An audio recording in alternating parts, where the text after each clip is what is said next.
This Film is Lit, the podcast where we finally settle the score on one simple question. Is the book really better than the movie? I'm Brian, and I have a film degree, so I watch the movie, but don't read the book. And I'm Katie. I have an English degree, so I do things the right way and read the book before we watch the movie. So prepare to be wowed by our expertise and charm as we dissect all of your favorite film adaptations and decide if the silver screen or the written word did it better. So turn it up, settle in, and get ready for spoilers, because this film is lit.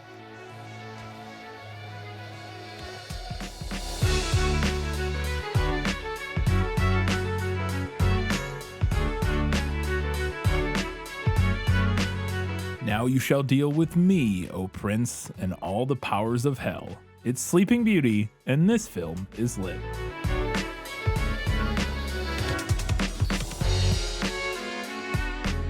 Hello and welcome back to This Film is Lit, the podcast where we talk about movies that are based on books. I don't know if that was a good intro quote, but it was so metal that I couldn't not use it. I thought it was super badass, so I had to include it. But we are talking about Sleeping Beauty today. We have no guess who, right? No guess who. No guess who, because I think it would be pretty obvious. But we do have the rest of our segments, including, if you have not read or watched Sleeping Beauty in quite a while, we have a summary of the film in Let Me Sum Up. Let me explain. No, there is too much. Let me sum up. This summary of Disney's Sleeping Beauty is sourced from Wikipedia. In 14th century Europe, King Stefan and Queen Leah welcome their newborn daughter Aurora and proclaim a holiday for their subjects to pay homage to the princess. At her christening, she is betrothed to Prince Philip, the son of Stefan's friend King Hubert, in order to unite their kingdoms. The three good fairies, Flora, Fauna, and Merryweather, each bless Aurora with one gift. After Flora and Fauna give her beauty and song, the evil fairy Maleficent appears, angry at not being invited. She places a curse on Aurora before the sun sets on Aurora's 16th birthday. Aurora will prick her finger on the spindle of a spinning wheel and die. Merryweather's magic isn't strong enough to undo the curse, so she uses her gift to change it so that Aurora will instead fall into a deep sleep until true love's kiss breaks the spell. Still fearful, Stefan orders all the kingdom's spinning wheels to be burned. Flora, Fauna, and Merryweather devise a plan to hide Aurora in a secluded location and raise her themselves until her 16th birthday, to which It's Stefan. To which Stefan and Leah reluctantly agree. The fairies move into a forest cottage, giving up magic and living like human peasants. They also rename Aurora to Briar Rose. On Aurora's 16th birthday, the fairies send her to gather berries so that they can prepare a surprise party. In the forest, Aurora sings to her animal friends, drawing the attention of Philip, now a handsome young man. They fall in love without revealing their names, and Aurora invites Philip to the cottage that evening. Meanwhile, Flora and Merryweather's argument about the color of Aurora's birthday gown attracts the attention of Maleficent's pet raven, Diablo. Aurora returns and tells her guardians that she has fallen in love. They reveal her true identity, which Diablo overhears, and tell her that she must never see the boy again. Meanwhile, Philip tells his father about the girl he met and wants to marry, unaware that she is the princess to whom he is betrothed. King Hubert unsuccessfully tries to dissuade him. Shortly before sunset, the fairies bring Aurora to the castle for her birthday celebration. Maleficent appears as a glowing ball of light and beckons Aurora to a tower room where Aurora pricks her finger on a spindle of a spinning wheel that Maleficent conjures and falls into a death-like sleep. The fairies place the sleeping Aurora in the highest tower and put the entire kingdom to sleep until Aurora is awakened. While doing so, Flora overhears a conversation between Hubert and Stefan and realizes that Philip is the boy that Aurora met. The fairies rush to the cottage only to discover that Philip has been abducted by Maleficent. At her domain, the Forbidden Mountain, Maleficent reveals Aurora's identity to Philip. She plans to lock him away until he is an old man on the verge of death before releasing him to meet Aurora, who will not have aged a single day. The fairies rescue Philip and arm him with the magic sword of truth and the shield of virtue. Maleficent surrounds Stefan's castle with a forest of thorns, but Philip breaks through it. Outraged, she transforms into a giant fire-breathing dragon, overpowering Philip. The fairies enchant Philip's sword, which he throws straight into Maleficent's heart, killing her. Philip finds Aurora and awakens her with a kiss, bringing the rest of the kingdom out of their slumber. The two descend to the ballroom, where Aurora reunites with her parents and happily dances with Philip as the good fairies look on with something. I guess You didn't get the last did not word get there. the last word. Joy, glee, happiness. Yeah, something One like that. of those words, probably. I would imagine.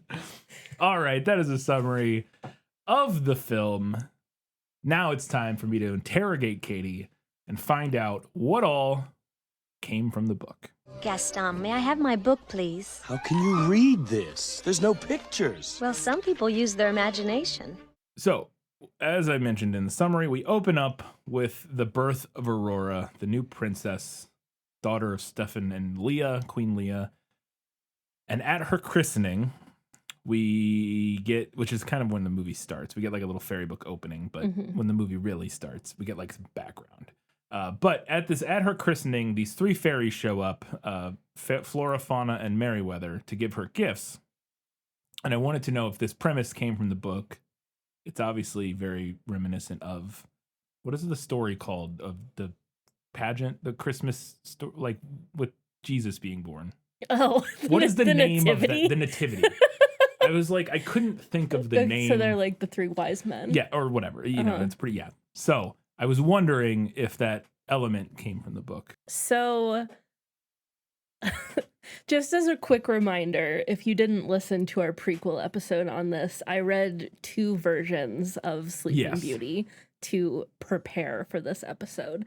One version I read was Charles Perrault's version, and the other was the Brothers Grimm's version. And just to clarify, the Perrault version is what the movie cites as. Yes, the Perrault version is cited adaptation specifically by the film. Did you see it in the credits? Yes. I caught it in the credits as we were watching the movie. However, I knew there were some things that were borrowed from Grimm, so I went ahead and read that too.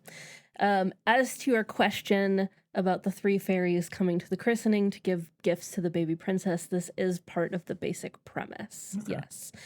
In Perrault, the king invites 7 fairies.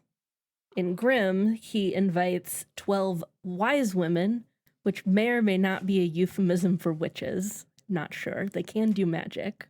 Probably then, yeah. I'm just going to refer to them as fairies from here on out, but that's what Grimm says, wise women. I do think that fewer fairies was a good idea. Yeah. I don't. You run into the Hobbit issues if you start having 7 or 12. Yeah, I didn't really or whatever other magic number you want to. It's always keep track of that many fairy characters. We would have run out of primary colors to assign them. Plus, I think 3 is like a nice round fairy tale-ish number. Yeah, and again, it echoes the 3 wise men of the. You know, something people are familiar with that concept. Do they give? What are the gifts they give? Is it more? Do you ask that later? If you answer it later, we can get to it. I just wasn't sure if you answer it later. I do. I at least confirm later that they do give Aurora, or in the stories, or at least in Perrault, I think they give her beauty and song, and then there's other stuff. Okay, there are more fairies. Okay, so those elements do. Yes. Okay, cool. Then in the movie, as Merryweather is about to give her gift after Flora and Fauna give her beauty and song, she's interrupted by Maleficent, who arrives to really mess things up for everybody. Very upset that she was not invited to the party, and then curses Aurora to prick her finger on a spindle and die before the sun sets on her 16th birthday or something like that. Mm-hmm. Basically, before she turned 16. And I wanted to know if that was kind of the main incident, the main premise of the story is this Maleficent showing up to curse Aurora with the pricking her finger and dying thing. So an additional fairy who lashes out because she feels that she's been slighted is also part of the basic premise in both stories. Okay. Kind of the inciting incident. Yeah. In Perrault, she was not invited because no one had seen her in multiple decades and they thought she was dead. Reasonable. Yeah. And in both Perrault and Grimm's, the reason that she gets upset isn't because she wasn't invited per se, but because she doesn't get the special golden place setting that all of the other fairies have. Because they weren't expecting her, so they didn't have the right number of special gold place settings. Right. Gotcha. That fairies deserve. Mm-hmm. So Disney straight up says that she wasn't invited because they didn't want her there. Yeah, seemingly because she's evil. Yeah. Which we'll talk more about later. Right. But yes. Although I have always felt that this seems like a bad mistake to make. I feel like if they had just invited her, she might have rewarded them with like a crazy good gift. Potentially, yeah. Potentially. I mean, you're rolling the dice either way, Definitely. I guess. Yeah. But I don't know what they thought was going to happen. Like, maybe they were hoping she wouldn't find out. No. Yeah, I don't know.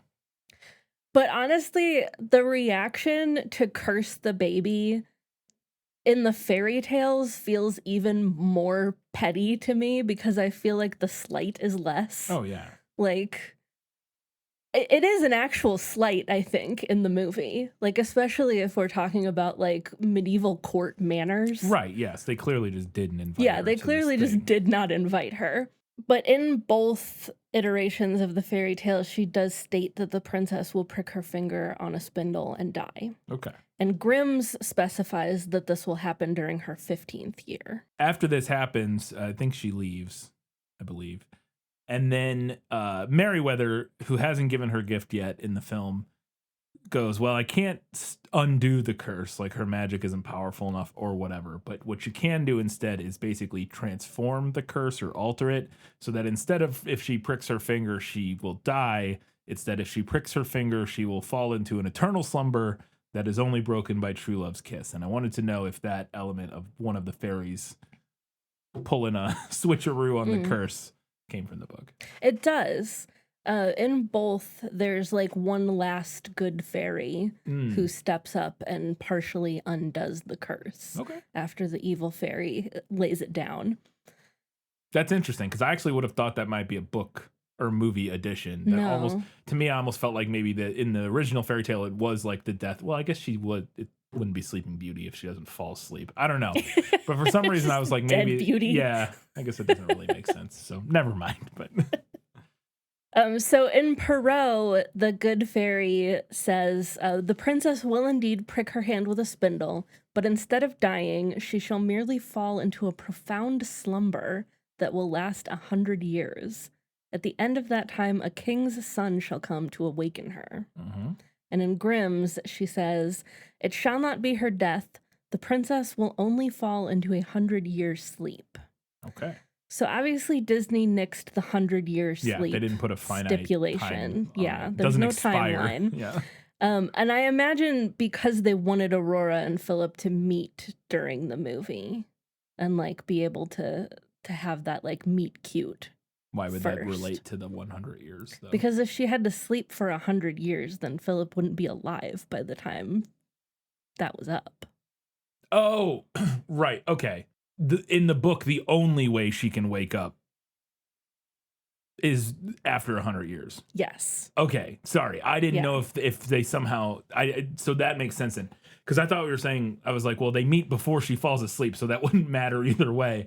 You're saying that in the book, the only way she just does wake up after 100 years. Yeah. Okay. Well, It's that's 100 years later. So no way she could have met the guy beforehand. Gotcha. But I think Disney like wanted to have that meet cute and like the song and dance. And I'll talk more about the True Love's Kiss bit later. And I know it seems like Perrault also stipulates that the curse will be ended by a prince, but more on that later. Okay. I do think that losing the 100-year thing is a good idea, like just based on all of the other changes that they make around like the curse and how that works in the movie. But the 100-year sleep stipulation also cracks me up because it feels like the exact kind of detail that you end up with when you're telling a story out loud and people keep interrupting you to ask questions about things that you haven't thought all the way through. Yeah. Yeah. She's gonna go to sleep instead. Like, Yeah. well, for how long? 100 years? I don't know. Yeah. But then we move forward a little bit and they're trying to figure out what they're going to do because they know that Maleficent, that she won't just. She's not just gonna let sleeping dogs lie. Yeah, exactly. So they start coming up with a plan or what they need to do about Maleficent, basically. And one of the exchanges that they have, I like a lot. And I assume it's not in the book. It doesn't sound like a fairy tale line to me. It sounds like a more modern line, but maybe it's not. I don't know. They're talking about like what they can do.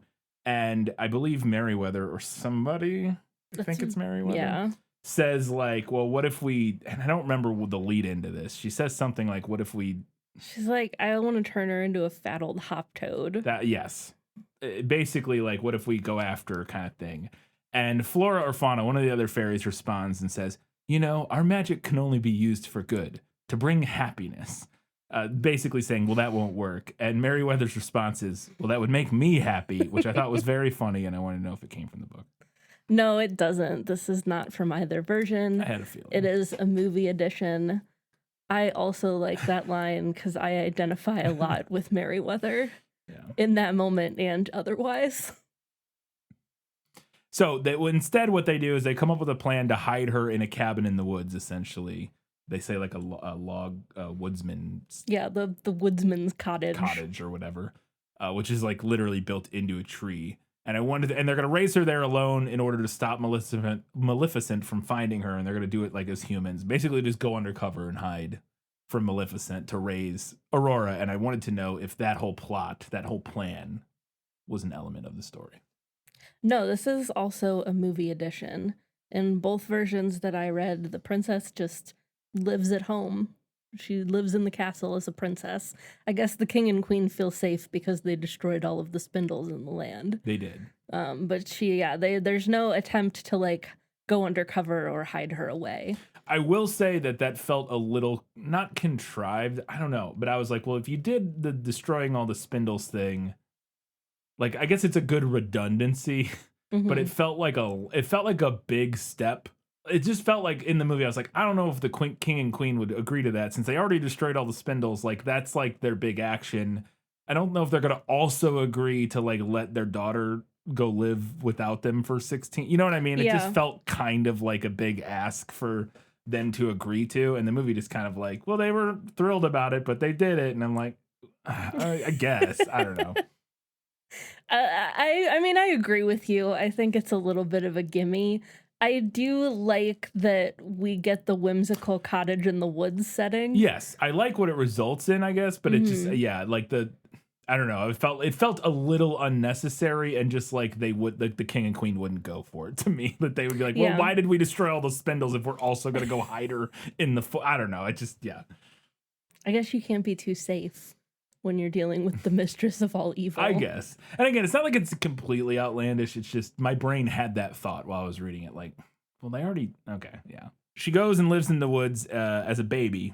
We cut to 15 years later, whatever, 15 and 11 months later or whatever, to where Aurora is now a young girl who are about to turn 16. It is on her birthday is when we rejoin, I believe. And she's... the fairies send her out for the day to go collect berries so that they can prepare for her birthday and like make her cake and stuff. And while she's out wandering through the woods, we see that she is friends with all the woodland creatures and that she talks to them and sings with them and all the classic Disney princess stuff. And I wanted to know if that came from the book. Alas, it does not. There are no woodland creature friends in either story. Obviously, I love this change, though, because it is just so whimsical. So I haven't seen, like, Snow White or Cinderella in a long time. They also talk to animals, right? Yes. Okay. So this isn't No. The origin. This is a continuation on a theme. Okay.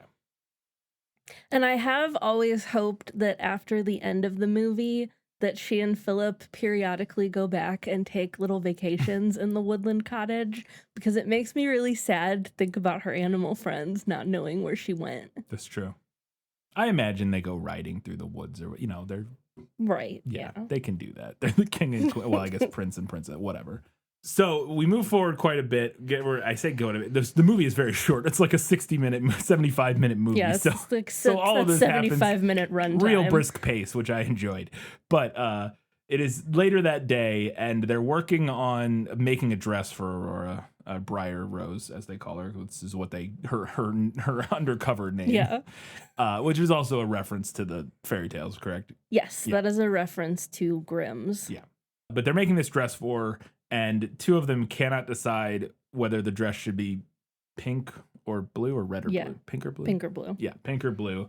And so they keep changing it back and forth. Also, they haven't been using magic this whole time, but now they got their wands back because they suck at sewing and baking, apparently, after 16 years somehow. Yeah. But they suck at that, so they get their wands back out so that they can magic all of that to happen. And they're fighting over what color the dress should be, and they're shooting spells at it. And then these spells start like going up the chimney. They did close all the windows and doors, but they forgot about the chimney. And the magic is exploding out of the chimney, which draws the attention of Diablo, who's Maleficent's raven or crow? A raven, according to Wikipedia. Okay. Pet raven, it is her familiar, seemingly. And he then is able to find them. And so really all of this gets revealed and their plan gets blown at the last minute because they're fighting over the color of the dress. And I wanted to know if it's the fairy's fault that the evil fairy finds them. I assume the evil fairy doesn't have a name in the book. No, none of the fairies do. Okay. And this isn't movie edition. I do think it's a really fun scene, though. It's fun. I was like, you guys are idiots. They're not fine. Yeah, they're not the brightest bulbs. Yeah, that's true. That is true. So while Aurora is out in the woods, I mentioned in the summary that when she was a baby or whatever, she was betrothed to Prince Philip, who's the prince from another royal family or whatever. So they're going to combine their families once they're old enough to wed. So she's betrothed to Philip, but she's out in the woods and she stumbles across. She tells all the animals about how she has this dream of meeting this dashing man and them dancing together. And she runs into a man in the woods and who she immediately falls in love with. And I wanted to know if that came from the book and the kind of surprise reveal that this man who she falls in love with in the woods turns out to be Prince Philip himself, and kind of the like mistaken identity or lack of mistake. I don't even know the way. It's like an inverted mistaken identity almost or something. I don't even know there's got to be a name for the trope where you meet somebody. This kind of trope, you know what I mean? There's got to be like where they meet somebody and they think they're a stranger, but it turns out they're actually somebody they know, or or they're like connected somehow. In some way. Yeah, there's got to be some name for that. Anyways, does any of that like the relationship dynamics come from the book? No. As I mentioned, in both, the princess sleeps for 100 years. Right. So obviously she isn't going to have previously met the prince who's there when she wakes up. Yeah. I do think that this is a really good change. I also have a big soft spot for Once Upon a Dream. That's a good, that's a good song. The dance sequence that they do. Yeah. I also kind of think this movie doesn't deserve all the flack that it gets for the kind of like anti-feminist like true love's kiss stuff. I also kind of feel that way about all of the classic Disney you feel that way about fairy tales Disney stuff, which I don't disagree with. I think I think there's merit to the criticisms, but it's also like I think there's merit to the criticisms and it can be important to discuss. Yeah. But it's also kind of, I think, just a tiresome thing to discuss. I think it's been kind of beat to death at this point. Yes. Well, the thing that sucks about it is when people don't do it in good faith, which is most of what it is. Which is most of what it is. You know what I mean? It's agree. one thing to be like, there's, the like having an actual discussion about the problematic elements of like Sleeping Beauty and some of the weird patriarchal stuff and the context in which the story was written obviously makes sense to talk about and have that understanding when consuming the story. But the kind of flippant, like, dismissal of it as a story because it, because of that reason. Yeah, I think that's the part that's annoying. Yeah. And really, like, we're doing comparisons here. And I think, Disney did change a major element of the story in order to have the love interests meet and spend a little bit of time together before the whole true love's kiss thing. Right. And, like, maybe that should count for something. Like, is it insta-love? Sure. But I'm going to be honest that doesn't bother me in a 75-minute fairy tale film where the process of them falling in love isn't really the point of the story. Yeah. Like, it's something that needs to happen to get from the beginning of the story to the end, but it's not the point. So, like, I'm okay with them falling in love immediately. Right.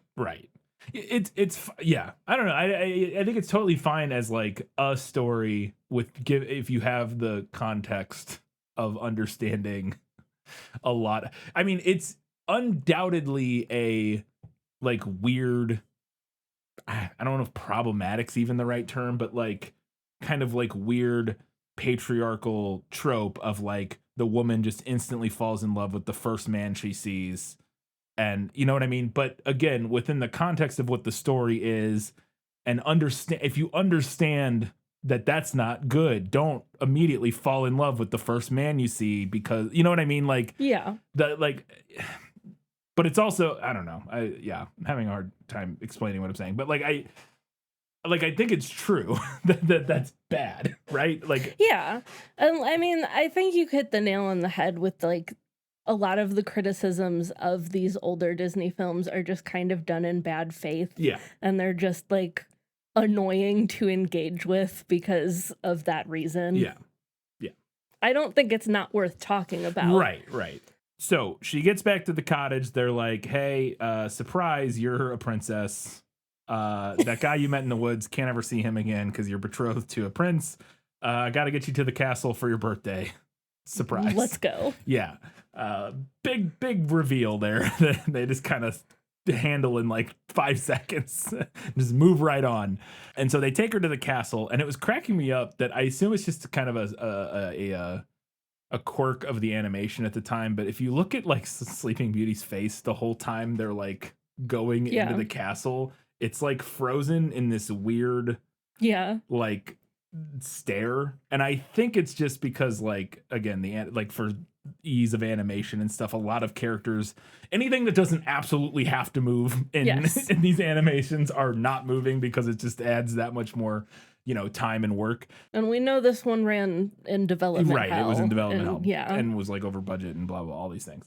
But I just thought that was funny because it also looks, it actually tripped me up later for this scene that I'm about to talk about, is that Maleficent then shows up. They get her into like her room and they're like, we'll be back or whatever.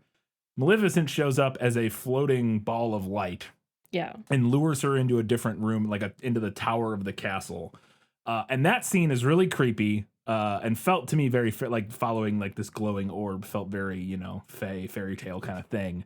And also the lighting on her when that happens, like her skin is all, like on Sleeping Beauty, like her Aurora, her skin is all like green from the light, and she almost looks like a zombie or something.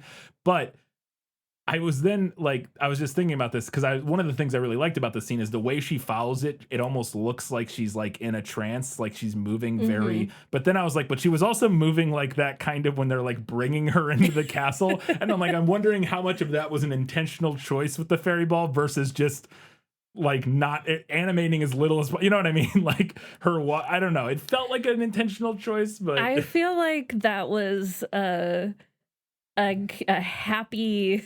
A happy coincidence of like, wow, because it actually I think it really works. Yeah. Like I have always interpreted her as being in a trance. Yeah, that's that what scene. It looks like. But I just, like I said, it's funny because like if you look at her face, the whole time the fairies are leading her into the castle, she looks very similar. And I was like, okay, maybe it's just a quirk of the animation. I don't know, but I did like that scene, anyways. And I wanted to know if that came from the book. Maleficent showing up as a floating, glowing orb and luring her away. No, that is a movie edition. Okay. I do agree with you, though, that it feels very, like, fae, like the glowing orb and everything. But in both tales that I read, the princess, who, again, is living in the castle because she never went to live in the woods. Right. And she is just, like, exploring in the castle one day and happens upon an old woman in an old part of the castle who still has a spinning wheel. Her spinning wheel did not get destroyed. I was about to say, is there ever like is there any implication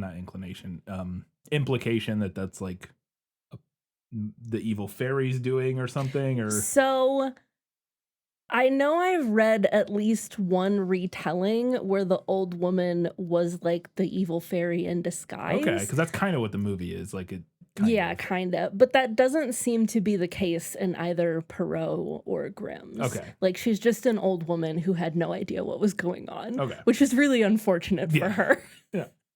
It's amazing that they got all the spindles in the entire kingdom except for one in the castle right under their nose the whole time.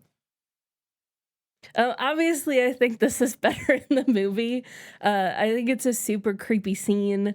I also think it's a good decision to have Maleficent be a more active player in making sure that the curse comes to fruition, especially given how hard everyone else is like trying to circumvent it.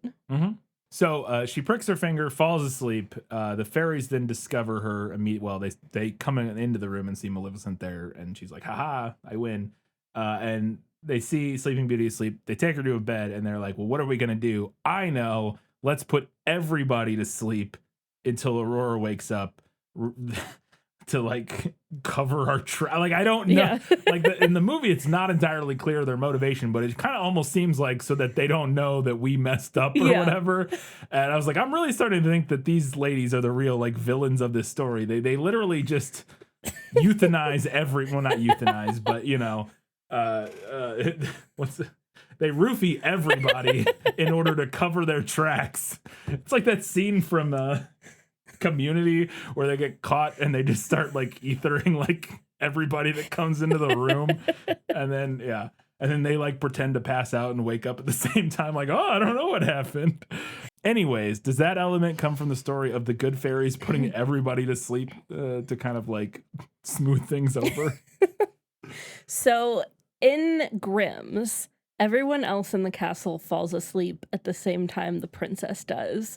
And it's not explained, but it's just kind of implied that, like, oh, this is part of the magic spell. Sure. Everybody's going to sleep. Yeah.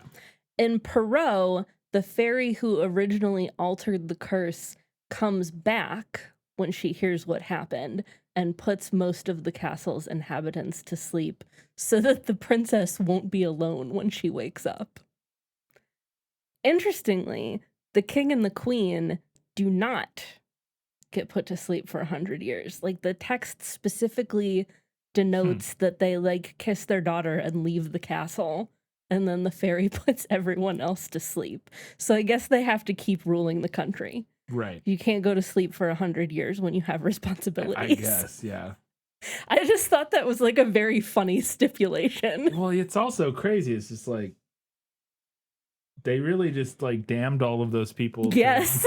Yeah. Yeah, that's crazy. They were really like, we don't want the princess to be lonely when she wakes up. So Sorry, all of you. Your life is over like, now. You're waking up in 100 years. it's like a pharaoh killing all of their like servants and like animals and things. Pretty much, yeah. So that they could go to the afterlife with them. Yeah. I'm kind of neither here nor there on like changing this. I don't think it's a huge change, but I do think, like you said, that it's kind of funny that the reason the three good fairies put everyone to sleep seems to be so that they don't get caught in their fuck up. Seemingly. Seems to be. Yeah. So then the fairies rush out after they put everybody to sleep to go find Philip because Merryweather or somebody overhears the two kings, well, specifically Hubert, who is Philip's dad, chatting about how Philip met some woman in the woods. Yeah. That he's in love with and that he wants to marry, and they realize that it is Aurora. And so they rush to find Philip because they know he was coming to their cabin that evening for the birthday or party or whatever. But when they get to the cabin, it's revealed that Maleficent has already kidnapped Philip, and so the fairies have to stage this big rescue mission. They go to her, whatever the evil mountain, what was it called? The Forbidden Mountain. The Forbidden Mountain, which is Maleficent's like lair. Which actually looked a lot like, and you may have mentioned this, but in one of the, was it The Last Unicorn? Or there was some animated film we did from like the 70s or 80s that had like a big evil castle in it. It was like Black Cauldron or Last Unicorn or one of those. And after looking at it now, or that might have been the Black Cauldron. I feel like I might have talked about the castle being reminiscent of this one. Because I was like, that looks like something I've seen before. Yeah. In one of the other movies we did. And then I had a vague memory of you being like, oh yes, it looks like, of me being like, oh, that's a cool looking castle. And you being like, oh, it looks like the castle from Sleeping Beauty. Maybe, or Maleficent's I mean, lair that could have easily been either of those movies, honestly. I don't know. Anyways, they go to this big castle, so they have to stage this rescue. So I want to know if the rescuing of Philip by the fairies comes from the book, and also if Maleficent, she explains to Philip while he's locked in her dungeon that she plans to release him in 100 years, essentially, when he's about to die, so that he can go wake her up. But you know, he dies like immediately, right? Kind of like the ultimate torture or whatever. Yeah. And I wanted to know if either of those elements came from the book. All of this is a movie edition. I do think it's a good addition. I like it. I think since we've already introduced Philip as Aurora's true love, and we've already made Maleficent an active participant in the story, then it makes sense to me that she would try to prevent him from getting to her. Right. And I also think that her plot to hold him captive for 100 years is both diabolical and a fun nod to the fairy tale. Yeah, it works. So there's no capturing, there's no rescue mission. Gotcha. None of that. So then I assume this next question would be no, but I'll ask it because I guess there could be some parallel. Is after Philip is released by the fairies, he then rushes to the castle, but Maleficent gets there just in time to stop him. And in order to stop him, she turns into a giant dragon that Philip must slay with his sword. And I wanted to know if the dragon battle came from the book. It does not. And this is yet another thing that I like better about the movie. Because who doesn't love a giant fire-breathing dragon? I mean, honestly. And also the dragon design in this, iconic. Great design. I don't have a question about this, but I'm going to add it here because I don't know where else it would go. Is there any sort of confrontation or anything with the evil? You know what I mean? Like, is there anything that they have to do with the evil fairy, or is it just like after 100 years she wakes up and that's that? After 100 years she wakes up and that's that. And then Maleficent, the equivalent of Maleficent, just fucks off and doesn't. Well, and I swear, I swear I had this note in here and I don't see it now. But in both stories, the evil fairy curses the princess and then just vanishes from the narrative. Oh, we never completely. see her again. Okay, you say in both of them, or in both of them. Interesting. So she doesn't show back up. Well, that makes sense then, I guess. All right, and my last question is: after he slays the dragon, obviously he gets up into the castle, and in order to wake Sleeping Beauty up, he kisses her. She wakes up, and I wanted to know if Philip kisses Sleeping Beauty and she wakes up. It's like the whole point of the movie. Complicated question. Okay. So you will recall that in Perrault, the good fairy says, quote, "The princess will indeed prick her hand with a spindle, but instead of dying, she shall merely fall into a profound slumber that will last 100 years. At the end of that time, a king's son shall come and awaken her." Which to me felt like it implied that there needed to be a prince there. Right. In some capacity. Sure, yeah. However, the end of that story, when the prince does arrive at the princess's bedside, Perrault states, quote, "Trembling in his admiration, he drew near and went on his knees beside her. At the same moment, the hour of disenchantment having come, the princess awoke." Which to me implies that no kiss was required. Well, clearly no kiss, but it also implies even that his presence was not required. Because she was going to wake up at the end of 100 years no matter what. Yeah, because the way the quote that you read originally kind of sounds like his presence. Again, there's no mention of a kiss. At the end of that time, a king's son shall come to awaken her. His presence or something, or touching her, whatever, something would awaken her. But it is... It's just the clock runs out on 100 years. Yeah, by it saying, she wakes up. Yeah, by it saying the time of disenchantment having come, the princess awoke. It doesn't say the prince having arrived in her chamber, the princess awake. It talks about the mechanism being the time passing. So yeah, it's interesting. So in Grimm's, there's also no mention of a kiss in the Good Fairy's spell. However, the end of the story goes like this. There she lay and was so beautiful that he could not take his eyes off her. He bent over and gave her a kiss. When he touched her with the kiss, little Briar Rose opened her eyes, awoke, and looked at him kindly. Which kind of seems to imply that maybe the kiss was what woke her up. I mean, it definitely it correlated, if not causated. Yeah, yes. It's not super clear. So all this to say, Disney did not invent this element out of thin air. But since they completely got rid of her sleeping for 100 years, which is maybe what wakes her up in the original, like in the Perrault story at least, they had to put like a different concrete way for the cursed sleep to end, hence making True Love's kiss an explicit part of the spell. Right. Which is like, that's the way that I figure it anyway. Sense, yeah. And I feel confident that they were trying to harken back to their success with Snow White by doing that specifically. It is interesting because we talked about in the prequel how much of a directive it was from Walt himself that this movie not just be a retread of elements from Snow White and Cinderella. But like a lot of it kind of is. But it still kind of is. And yeah, apparently they threw out like the whole first storyboards because it was too similar. And then they still ended up with something that has some similar elements. Well, and it's interesting to me too, because we've never covered Snow White No. on this show. And I realize now that I think my brain just conflates the two constantly. Like, Yeah. what elements come from what thing. You know what I mean? Like, yeah. But actually, there are plenty of versions of Snow White, like of the folktale, where there's no kiss. Right.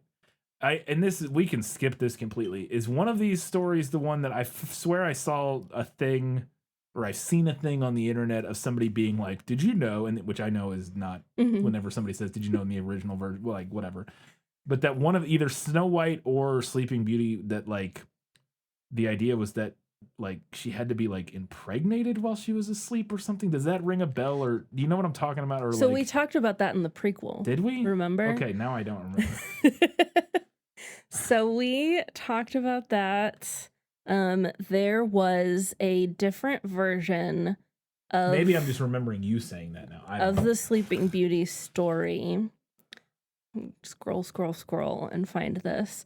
An Italian variation by Giambattista now I do remember this. Yeah. Basile. Yeah. Sun, Moon, and Talia, which is where the prince impregnating the princess while she's still asleep comes from. Okay.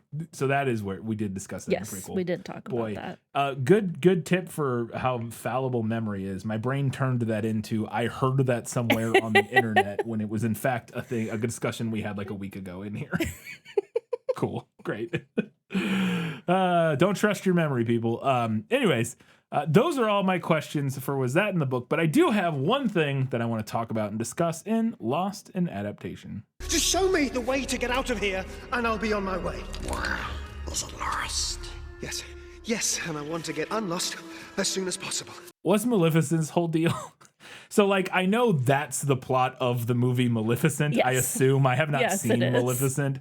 But I wanted to know if any of that came from the fairy tale, or if you get any additional background on why, how, and in what way. Because in the movie, they say, like, they call her an evil, not a queen, but they address her with some sort of royal title, don't they? They refer to her as Your Excellency. Yeah, where they kind of seems like she's some form of royalty or something. And I was wondering if, again, I assume that is at least covered in Maleficent, but I was wondering if any of that came from the book or what's going on there, or you can either explain to me what goes on in Maleficent or what comes from the fairy tales or whatever. I'm just asking for any information. I have some information. None of it comes from Perrault or Grimm, because there's really nothing in either of those stories that explains this in depth. Like I said, the wicked fairy vanishes from the narrative after she curses the princess. So I think she's just supposed to be like a cranky, petty old woman. Right. Which is pretty classic for those older fairy tales. It's just like misogyny be misogyny. She's the evil, weird woman, obviously. That's her motivation. We don't need to know the backstory. Yeah. She's evil and old and a woman. And, jumping forward in time, not a whole lot has changed. I think that in this movie, she's just supposed to be evil with a capital E. That's what it like. seems like. I don't feel like she's the mistress of all evil. No. I don't think there was meant to be like a complicated backstory for there's her. no this. implication of a backstory. Yeah. It's just there's more so the words that, like I said, when they call her like Your Highness or whatever, I was like, that implies some sort of world, lore or something that in the movie doesn't go into. She does live in a castle. Maybe she's supposed to be the queen of the realm of evil or something like that, yeah. or Sure, maybe like a fairy queen of some sort. So I guess Maleficent doesn't explain that, or I assume So it does, right? I saw Maleficent in theaters in 2014, and I have not seen it since. I remember thinking it was fine. Yeah. Personally, I don't consider it like canon in relation to this film, because I remember feeling like it didn't actually track with her animated depiction. Like, it's an interesting reimagining, but if you were to watch them back to back, I don't think it would actually work. Right. Yeah, it doesn't. Yeah, I don't know. I haven't seen it, so I have absolutely no idea. But it would not surprise me if it didn't really. And that there is a backstory for like why she is the way she is in that movie. I don't remember if there's anything explaining like her title. All right, that was my only question. I guess I'll just have to watch Maleficent to get the non-canon answers. But that'll work for now. All right, it's time to find out what Katie thought was better in the book / fairy tales. You like to read? Oh, yes. I love to read. What do you like to read? Everything. I do have some fun little tidbits here. Starting out with, in Perrault's version, he tells us specifically that the reason the king and queen invited fairies to the christening is because they wanted those sick fairy gifts. And that was the only reason they did it. So they literally just wanted. They did the, hey, let's invite our aunt rich and uncle relatives. that we don't really like all that much to the wedding, so that we. But they're gonna give us a good gift. Yeah, fantastic.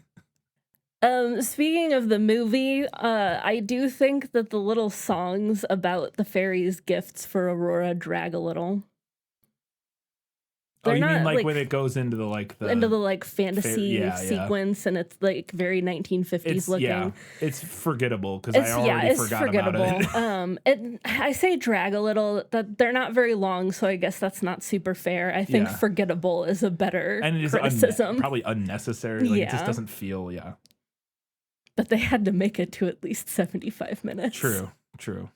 You kind of mentioned this earlier, but I've also wondered throughout the years how the three good fairies made it 16 years without learning to cook or sew. Yeah, seems crazy. What were they eating? What were they What doing? were they wearing? I think they do imply that like the one who tries to make the dress is better at cooking than the other one. Like and maybe I'm misremembering, but I thought in the movie there's kind of there's like some dialogue or something to the effect of like, the one who's making the dress is actually better at cooking, but she really wants to make the dress, and maybe vice versa or something like that. Yeah, maybe that's supposed to be I can't remember. I would have to go back and watch the scene again, but I thought there was something where because they like chastise what's her name about not being able to cook when she tries to make the cake.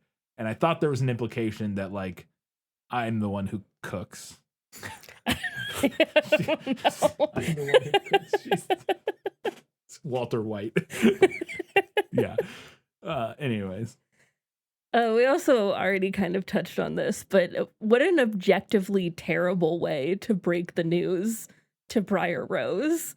Like, happy birthday, your entire life is a lie. Yeah, they don't even seem to really like understand that might be that might be upsetting. Yeah, to have to like leave the home that you've lived in your entire life and go live in a castle. Yeah, they're just like, yeah, she'll get over it. She's about to be the richest person in the world, so like she'll be fine.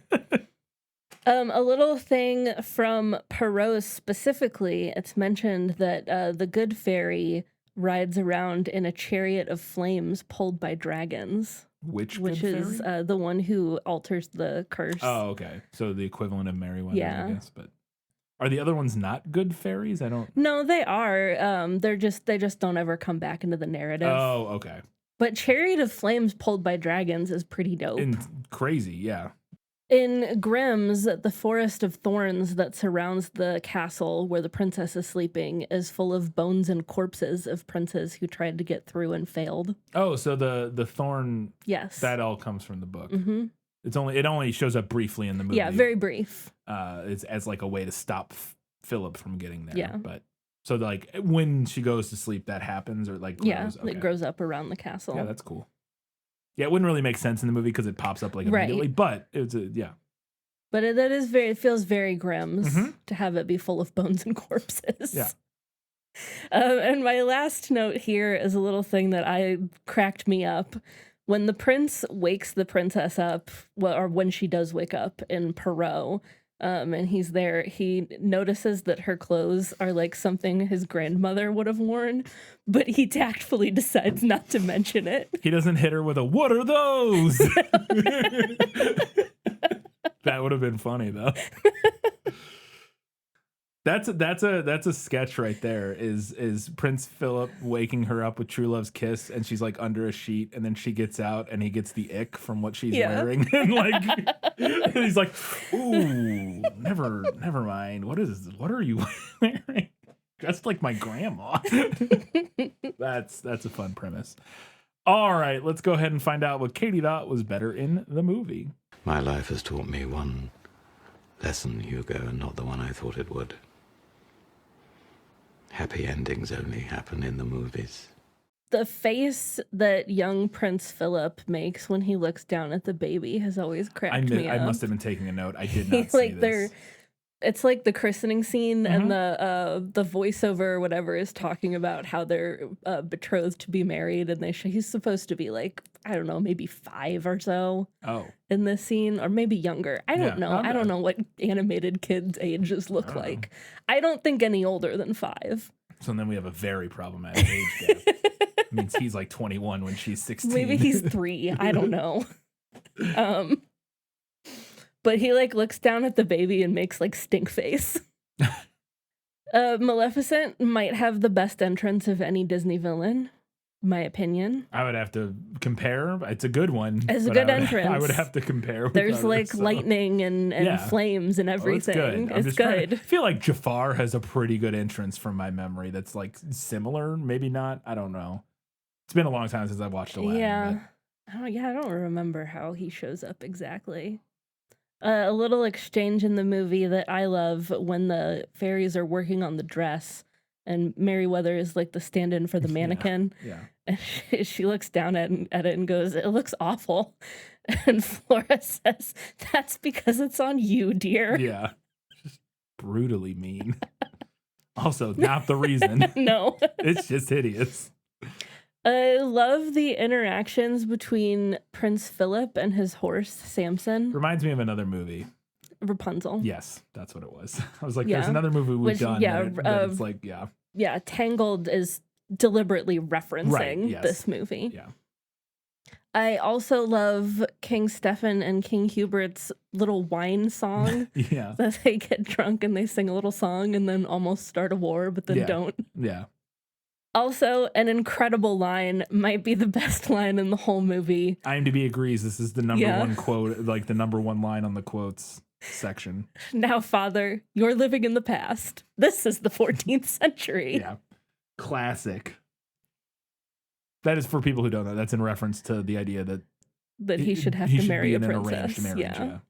And I love that the good fairies' magic wands become welding equipment. Yeah, when they're freeing Philip. They like free the horse or whatever, and it's like because his like hoof is chained to a thing, and they're like, and just weld or cut. It's not even welding; it's a cutting torch. I guess it's the opposite of welding. Cutting torch, yeah. All right, so I mentioned in our prequel episode that Perrault's version of the story has 2 parts.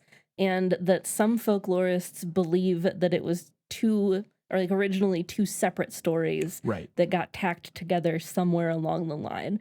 And after reading all of it, boy, do I agree with that. Oh, okay. So in Perrault, after the princess wakes up, his story continues into an entirely separate tale where it's revealed that the prince's mother is actually an ogre. And while the prince, who's now the king, is away at war, she tries to cook and eat her grandchildren, only to be thwarted when the prince comes back just in the nick of time. Okay, that seems very obvious that it is 2 different stories pieced together. Is when you read that originally in the prequel, I remember talking about that, and my brain went, "Oh, I wonder." That's fascinating because I assumed it was that the story was basically the same as the movie. And that, like, there's somewhere in the middle of that narrative was, like, where the 2 pieces came together. No. But finding out it's basically after the whole plot of the movie concludes, story. It's just a whole different story. It's like, well, yeah, okay, obviously that's it doesn't really track or, like, seem to connect in any way whatsoever. So, I mean, I read the whole thing just in case. Yeah. Just in case there was some kind of weird little tidbit they pulled out of that. I don't think there was. Makes sense. All right, let's go ahead and talk about what the movie nailed. As I expected, practically perfect in every way. Story starts with a king and queen who finally have a baby after wanting one for a really long time. Both Perrault and Grimm start with that. This isn't really a nailed it, but it is kind of a fun nod. The movie says that they named her Aurora after the dawn. And in Perrault, the princess names her daughter Dawn. Oh, okay.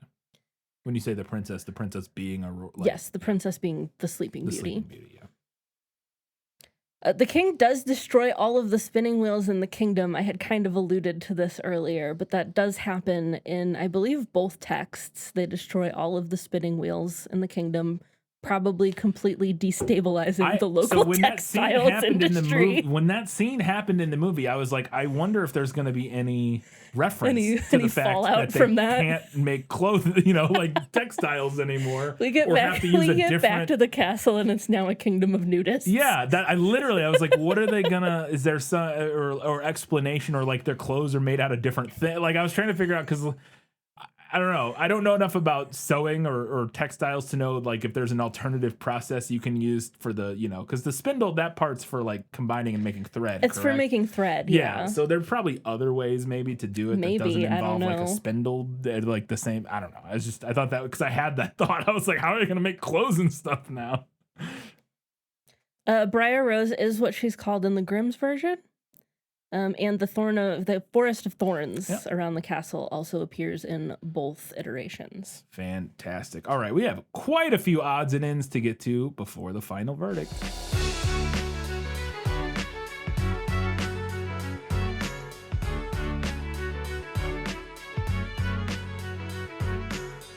When the movie opens, I don't know if you noticed this, but we see the Sleeping Beauty like book, which I believe is live action video. It looks like it. Yeah. It doesn't look like animation. I'm pretty sure it's like live action footage.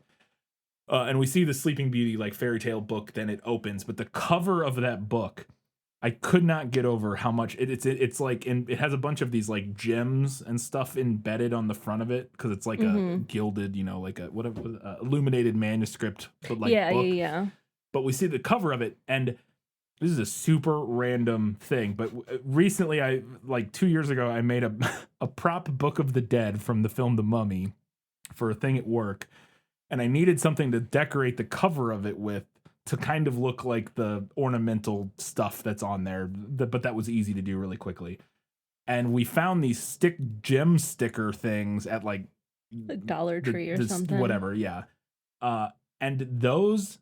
The gems and stuff on the cover of this book, it makes me look so similar to those stickers we found that it makes me think that they almost had to have designed those stickers based on the cover of this book. Like it blew my mind how similar from my memory how similar those stickers. I'll see if I can find a photo of those stickers and then we can put them next to a photo of the book cover because I was like, that's the same thing. And I don't know. I just thought it was really interesting. I really love I love everything about the way this movie looks, and we have more stuff about that later. Yeah, that's like all my notes. This opening scene where everybody's coming into the christening, I actually like fully credit this movie for my early interest in medieval aesthetics. Yeah. And like the kind of costuming. For whatever reason, my brain never like put together that this is like a medieval story set. I don't know why. Like, I guess I knew it was, but my brain never attached. And I think it's becoming more and more clear. I don't know if I've ever seen this movie. Yeah. Or if I did, I was like a little, like younger than, like not forming memories young or something like that.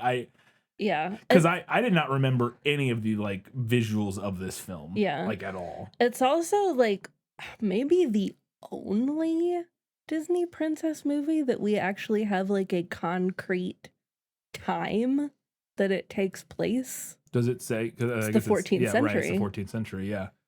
I mean, you can guess based on context with other stuff, right, like you Beauty and can the Beast or whatever. Like that's like, no, doesn't Beauty and the Beast say like 15th century? Maybe not. We've had this discussion. I think like you can guess other ones based on like the costuming and things like that, or like events that are happening. But I think this might be the only one that like explicitly states a time frame. And it might be the only one that's explicitly set in like medieval times, right? And maybe Snow White is close. I don't know. But do we ever see, I haven't seen Snow White since I was a little kid. Do we see much outside of like, do we see much of like the general people and the castles and stuff? I don't remember anything about Snow White. I'm trying to think. I think the way that you would date that one would be by the inspiration behind the clothes, but I don't know enough about Bavarian historical fashion to know where to put that. Yeah, and then Cinderella, is that even supposed to be set historically, or is that just completely fantastic? I mean, it's set in a vague time period. Okay. I mean, like they all are set in like vague time Right. periods. Okay.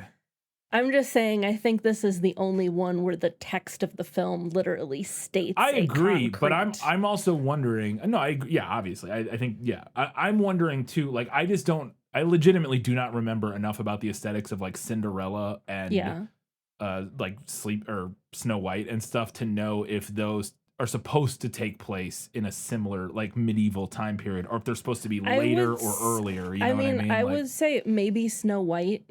That's what I was thinking. Is that Snow White feels like a similar time period? I think but Cinderella is supposed to be like much later. Because all I can think of with Snow White is like the main character, like the dwarves and Snow White and what they look like, and it's hard. I can't place how much those are supposed to be related to like actual, historical costuming and stuff like that. I don't remember how much we see of like other people and stuff like that. I just don't remember because I don't remember anything. Also, about the movie. I'm very wrong because The Princess and the Frog takes place in the 1920s specifically. Oh yeah. In my defense, I think I've only seen that movie twice. That makes sense. Yeah, that one definitely has a. And there's probably I bet other later ones might have more, like 101 maybe. Dalmatians, you might know. But well, I meant princesses specifically. Oh, okay. Yeah. But on that topic, I also want to call out Maleficent's costume because I think it's really clever. It looks appropriately demonish. Oh, yeah. But it echoes some actual historical clothing, like the horns. There was a headpiece called the double hennin that is a reference to, and then as well as like her sleeves and the way that her dress is constructed is based on like actual medieval court fashion. For sure, yeah. We mentioned them burning all of the spindles earlier, all the spinning wheels, but that was one of the first moments. And I say one of the first moments. It was one of the first like big moments that I was like, holy shit, that is cool as hell looking. Like it's this nighttime shot with like fire coming up and it looks just gnarly as hell. And I was like, I don't think I watched this since I was old enough to form memories because I don't remember any of this and it's all gorgeous. And in my brain, Sleeping Beauty was bland. Like, again, in my brain, we'll talk more about it, but in my brain went Sleeping Beauty, Like, it's like a generically animated film. I think that's don't how know a why. lot of people remember I think that it. is how a lot of people... And I think, I'll get to it later, but I think it's because of the character designs. Yeah. And you always see the characters out of context of the movies. Out of context of the rest of the film. But the backgrounds and the animation, they were doing really cool things with a lot of that stuff. I just jumped to that, because like I had a note too about the shot of her walking in the woods where she's walking over that tree, and then behind her in the distance, the prince is like riding his horse through the background is so cool, and the specifically the background and the design of like the earth and stuff and like the ravine, it's all very geometric kind of. And then all the trees are super weird and gnarly. Yeah. And again, it's all inspired by like tapestries. It's all meant to look like a medieval tapestry, which is like an objectively cool art style. But it's even cooler. They take like the inspiration of like the tapestries and that art style, but then like refines it into a modern sensibility. Because if you look at those, they don't look that cool. You know what I mean? Right. No, I think it's really interesting because it's also giving like medieval revival, like mid-century medieval revival. And it also has, to me, it had elements of almost like some like MC Escher like elements to it.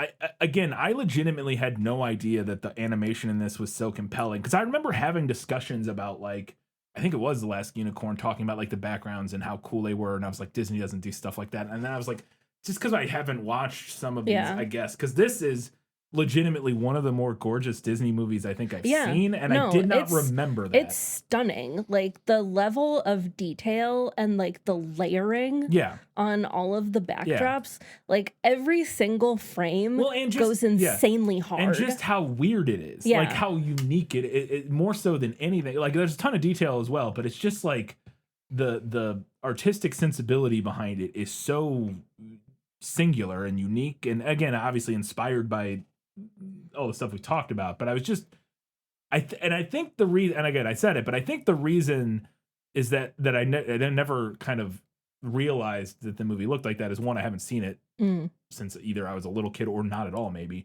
But two is my brain only remembers the characters, like I said, who in comparison, are fairly plain and generic looking. Like not bad. But they're not bad. They just look like other Disney like they look like Cinderella, or you know what I mean? They look like, and I think that's part of why my brain just kind of rolls them all together and goes, yeah, it all looks like that era of Disney, when this does not look like, at least from, I haven't seen Snow White. Maybe it does, maybe I don't know, but Aurora looks more like Cinderella than Snow White, in my opinion. Sleeping Beauty, you mean, looks more? Yeah, Sleeping Beauty looks more like Cinderella than Snow White, in my opinion. Yeah. And you're talking about the movies, not the princesses specifically. No, the princesses specifically. Well, I was talking about the movies.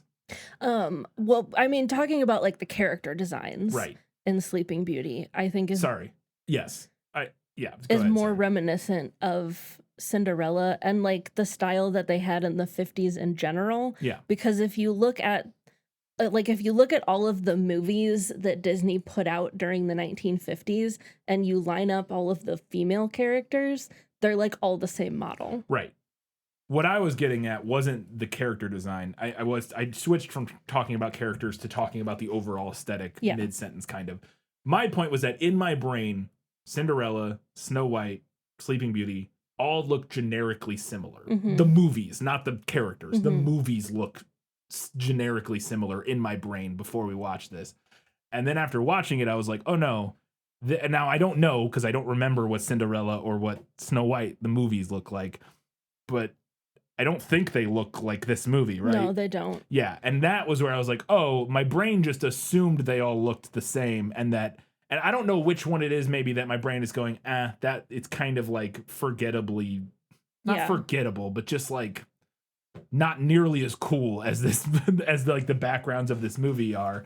And I think my brain just kind of combined them all together and just didn't realize that this movie, and I think, again, because the character designs are kind of similar throughout the movies, not that they look like the same characters, but the style of the character designs are similar between the three movies. My brain just went, all the movies look the same. From this era look the same. Whereas this movie looks like a weird, almost, again, surrealist, like, there elements of it, like where the trees and stuff look like stuff out of like a surrealist painting, and it's super cool. It's just, I was blown away. All right, where did we leave off? 3 middle-aged women. Yes.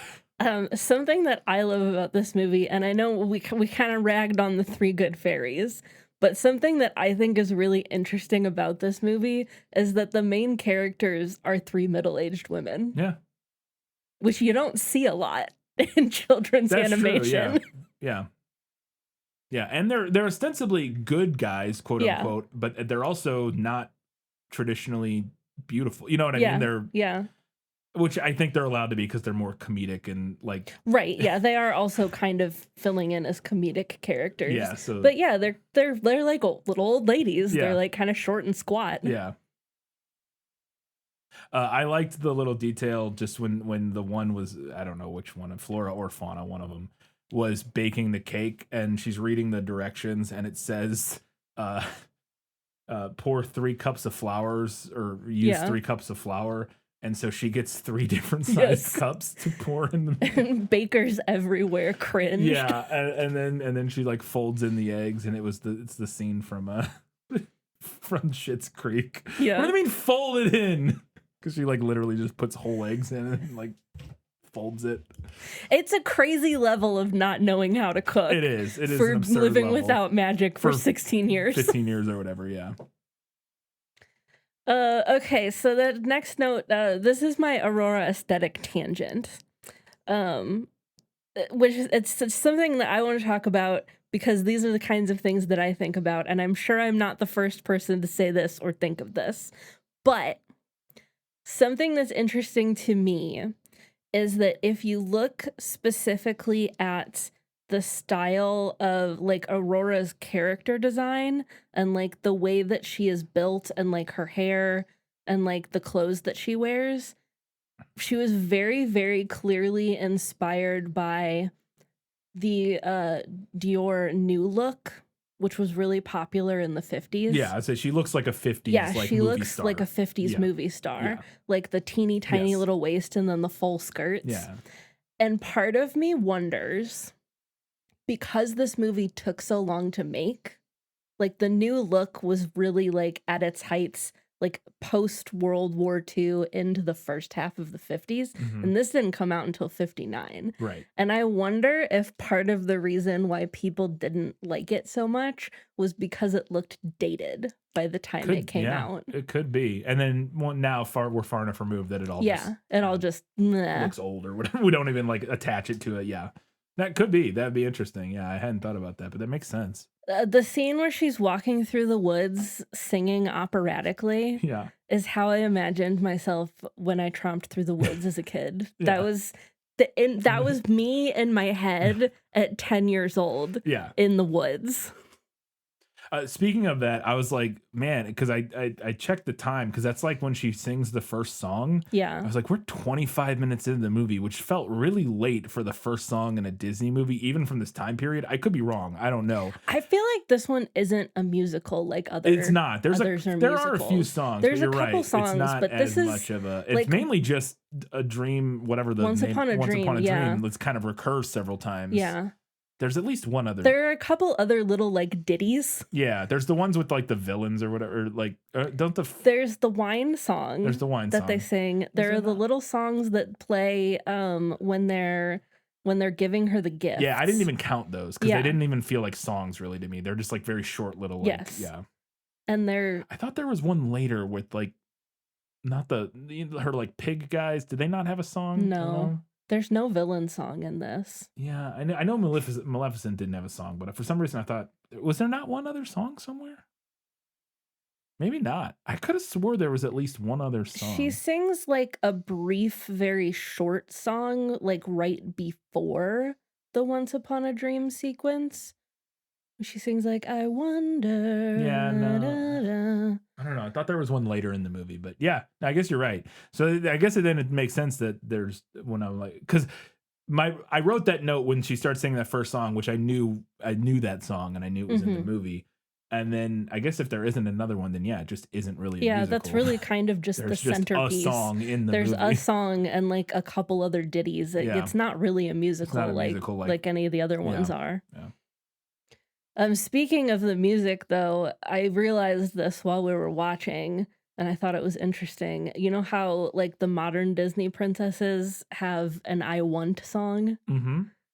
I feel like the classic Disney princesses have I Wish songs. Mm-hmm. Because we have Snow White has Someday My Prince Will Come, Cinderella has A Dream Is a Wish Your Heart Makes, and Sleeping Beauty has Once Upon a Dream. Yeah. That's the premise for a thesis right there, by the way. I'm trying to come up with the title off the top of my head. The overly long academic title that this would be is I wish to I want.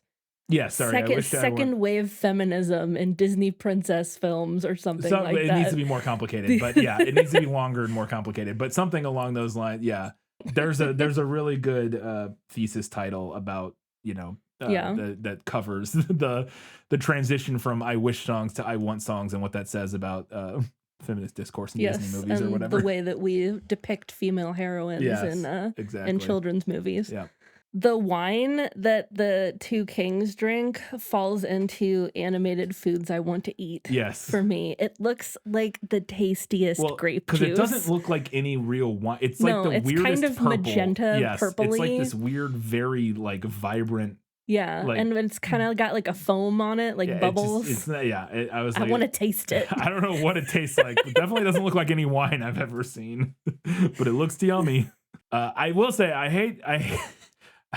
hate to agree with their negative self-talk, but I gotta say the fairies are right when they're like, we're all to blame for like everything that goes down. Like you kind of are. Kinda. You kind of blew this like multiple times. Like you give away the position by fighting over. You did really good for like 16 years, and then you blew it continuously for like a day.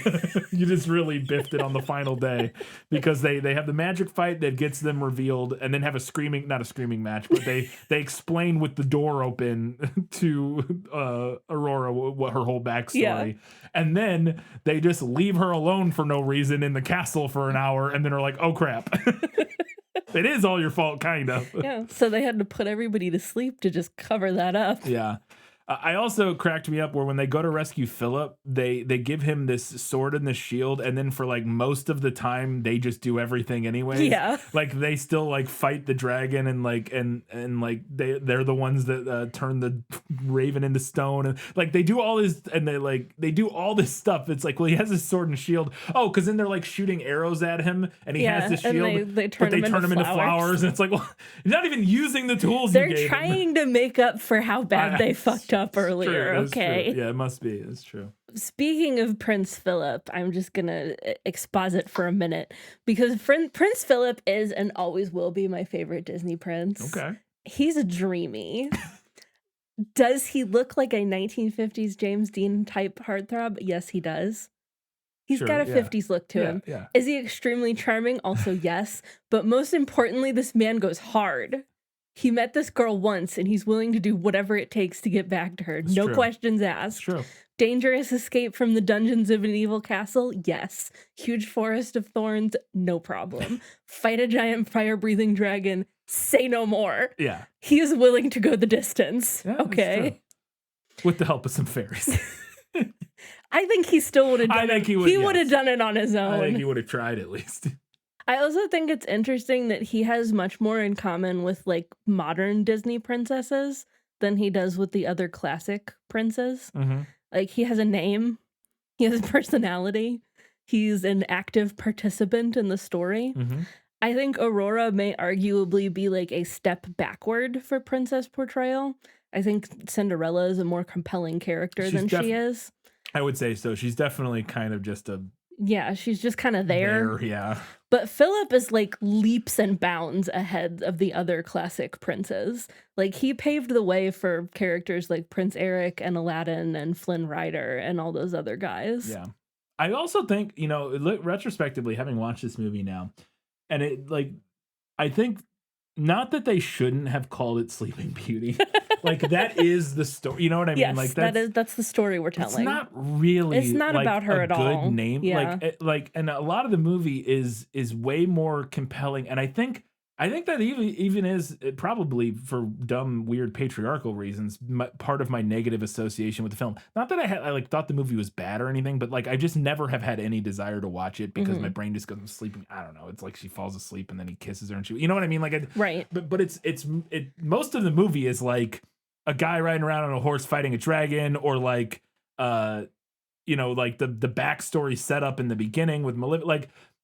There's not much that's really like about, because Aurora doesn't really do much in the movie. Like she's not that important of a character. It's almost not really a movie about her in any real capacity. I don't think it is really at all. And so calling it Sleeping Beauty almost does a disservice to like what the movie is about. I think it's the right name for it, but it just, I don't know what else I would call it. I mean, I think if they were making it now in the titling fashion that Disney has currently, it would be called like Sleep or something. Right. Or Curse. It would have like a single name, a single word title. Yeah. But yeah, it just, I don't know. It just doesn't really, like Sleeping Beauty is like, yeah, that's a part of the story, but it just doesn't really encapsulate like what the story is at all. It's like the central thing, I guess. Yeah. But for some reason it feels like, I don't know, like it undersells the movie or something. It's weird. I don't know.